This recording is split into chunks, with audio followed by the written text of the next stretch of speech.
As they left school, Runa was visibly distressed, particularly upset with the protagonist over the deceit in the pamphlets and the conversations she overheard during the sports festival. She confessed that she had been reflecting a lot recently and suggested that perhaps Maria was a better match for him than she was. Runa's sentiment wasn't solely due to the pamphlet choice, it also stemmed from observing their shared interest and the protagonist's apparent closer connection with Maria. She mentioned seeing the two on the roof, expressing her confusion and hurt, especially since she was the one who had encouraged the protagonist to befriend Maria. Consequently, Runa questioned the viability of their relationship, pondering if they should continue dating under these circumstances. Her decision to pause their communication and her abrupt departure left Ryoto in a state of shock. He couldn't catch up to her, and even if he had, he was at a loss for words. Ironically, this emotional turmoil coincided with their 4-month anniversary. In her room, Maria reflected on the situation, suggesting that the protagonist should have stayed by Runa's side. Gazing at a stuffed cat, she reminisced about the past.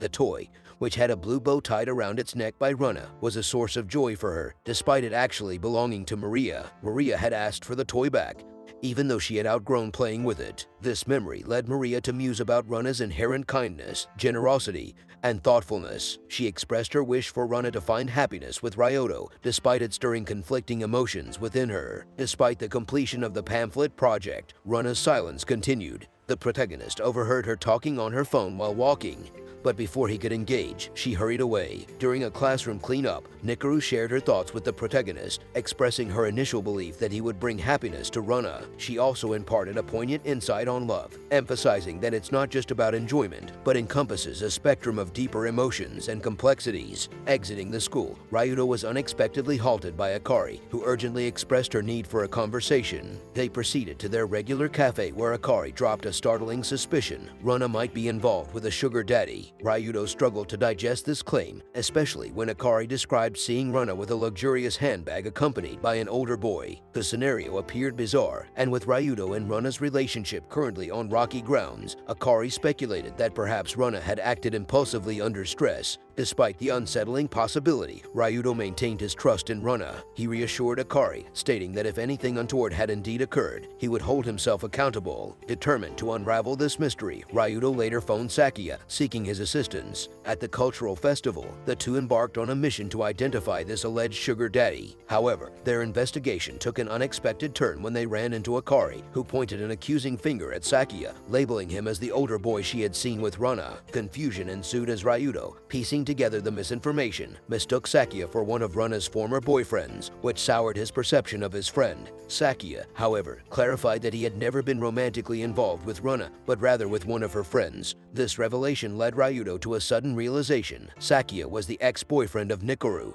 who still harbored feelings for him. In the midst of these revelations, an unexpected call from Runa reached Ryuto, in which she shared her contact details, urging him to call her anytime. Sakia, still nurturing feelings for Runa, was caught in a dilemma. Ryuto, aware of Nikaru's ongoing affection for Sakia, broached the topic. However, Sakia was adamant about not rekindling his relationship with Nikaru, having ended things with her to explore other relationships. He expressed his belief that it wouldn't be fair to revisit their past under such circumstances, leaving Ryuto to contemplate the complexities of their intertwined relationships. After hearing this, Ryuto gave the boy a super moral lesson and made him think better about the situation. Suddenly, the protagonist's friends appeared and said that some boys were bothering Runa and Nikaru. While they didn't let them leave, Ryuto appeared and pulled his girlfriend away from there, and when the two idiots thought they would stay with Nikaru, Sakia appeared, scaring them and taking her away. She asked why he was there, and he just apologized for the delay and hugged her. This whole romantic moment made Yusuke want to confess his love to Akari. However, life is not that easy,